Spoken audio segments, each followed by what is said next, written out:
Some sunshine out today again, and there's tons of clouds for whatever reason. It almost looks like it's gonna rain in some parts.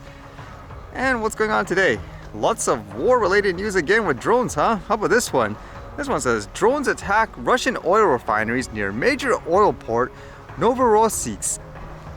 As it says here, drones attacked 2 oil refineries just 40 to 50 miles east of Russia's biggest oil export terminals on Wednesday, sparking a fire at one and causing no damage to the other, according to Russian officials.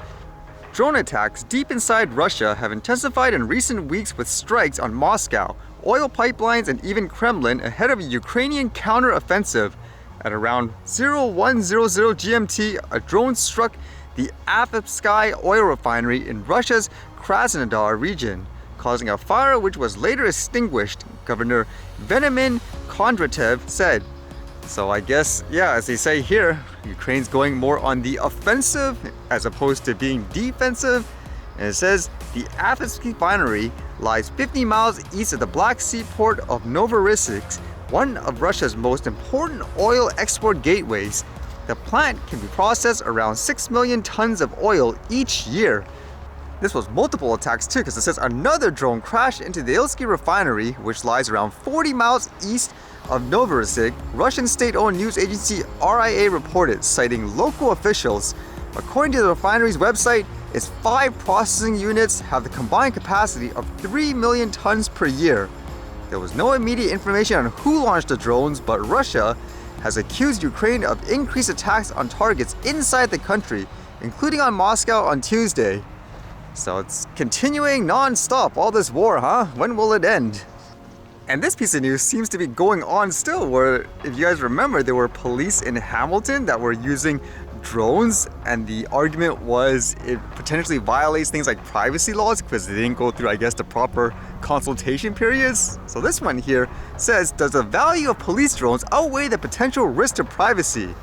This one seems to imply it's justified for, I guess, law enforcement to use it. It says concern over the possibility that Hamilton police may be expanding their use of drone technology in their work is understandable and worthy of communication from police and or the Police Services Board. That doesn't mean it's a bad idea. Like artificial intelligence, drone technology is becoming ubiquitous, and not just in law enforcement. In the surveying, entertainment, geological sectors, to just name a few, drones allow people to do their jobs better, more thoroughly, and inexpensively. And to further, I guess, the point on how they should be able to use it, they do talk about how there's cameras everywhere nowadays, so should there be any difference, I guess, in many ways. It says, we are already observed by technologies like CCTV, but there are few urban spaces you can travel in without being watched. But typically, there are notices advising that monitoring technology is being used. Not so with drones. They can be buzzing around hundreds of feet off the ground, tracking, watching, and transmitting data, and we're unaware. This is not how Hamilton police currently use or plan to use drones. They say their drones don't have face recognition technology. So that's the key word I think would make a lot of people concerned. You don't currently have plans to use it in these ways. What guarantee is there that they won't in the future? Because as they say here, currently they're only using it for things, for example, to investigate things like accidents and all that. I thought there's still the saying where overall, if it's a tool that's making something more efficient and all that, then why not? I think for myself, it's just kind of hypocritical, for example, for people to say they can use it, but then other people can't in situations where there's no real, quote, safety issue or something like that. Like imagine somebody capturing things like a protest. What, for some reason, all of a sudden you ban regular people from documenting the situation, but if you're telling me only the police could do it, that makes absolutely no sense. That's what I would want to avoid personally.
Alright, see you guys later.